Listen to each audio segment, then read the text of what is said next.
This is chapter 2, Chemistry of Outer Transition Elements, that belongs to the D block. This is part of inorganic chemistry, and the topic that we will study from this chapter today is part of the general properties of the transition element, that is the binding energy. First, I'd like to explain that what binding energy is, and then we will go ahead with the group trend. In this image, you can see that we have a nucleus. A nucleus means it is an atom which consists of the electron, protons and the neutron.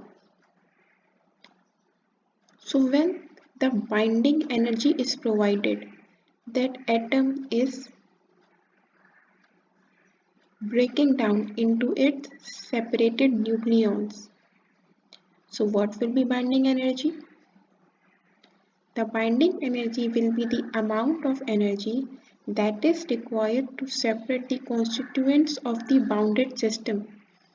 And from the bounded system, we mean the atom, nucleus or the particles. It shows that it is the strength of attractive forces holding the system. Higher the amount of binding energy, it means stronger the attractive forces or vice versa.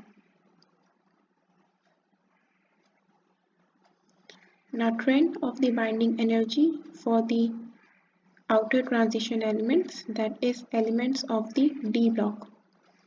There is variation throughout, and this variation contributes to the unique properties, which is due to the partially filled d orbitals.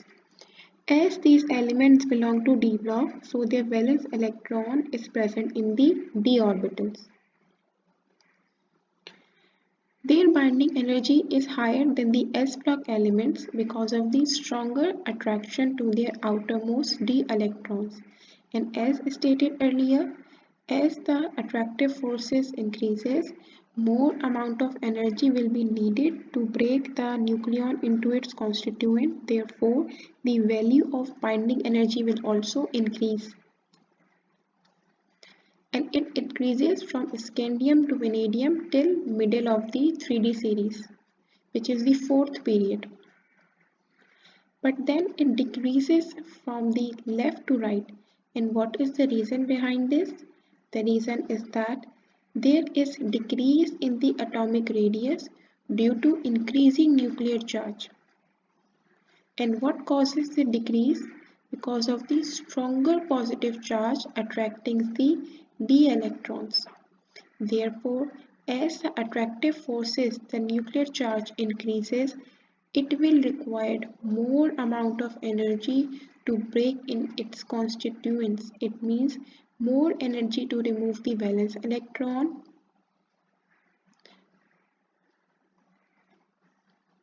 and when we move down the group, the atomic size increases so as the shielding effect. This increase reduces the nuclear charge which is felt by the outermost d electrons, and therefore the electrons present in the d orbitals can easily be removed. If you watch closely, in this trend we don't have a proper regularity. The binding energy value is increasing, then it shows decrease, and then again it is further decrease. So there is a dip in the binding energy.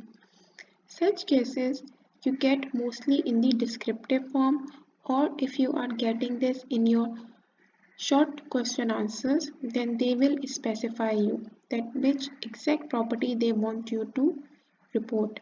If they are not specifying, then it means that you have to write the complete trend to attend the full marks for such kind of questions. Make sure that if they ask you about the definition, only then you write it. Otherwise, if they are asking to write the trend, then you must only report or write the trend for that particular property. Now the question that binding energy decreases across the period from left to right. Why is it decreasing? I have already discussed it few seconds prior, and if you want you can definitely write down the reasons as well. and prepare proper notes from this video. This is all the content that you need to answer in your board examination to attain full marks. These properties, you get them in your short question answers for 4 marks, or you might get this in your board in the 8 marks descriptive.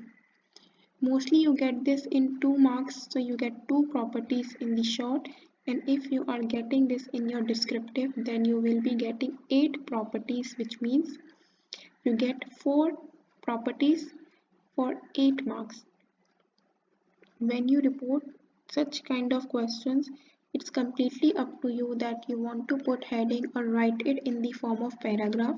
But what I would suggest you that when you attempt the trend for the properties, if there is regularity throughout the group, then you can put the heading and write the generalized trend for that particular property.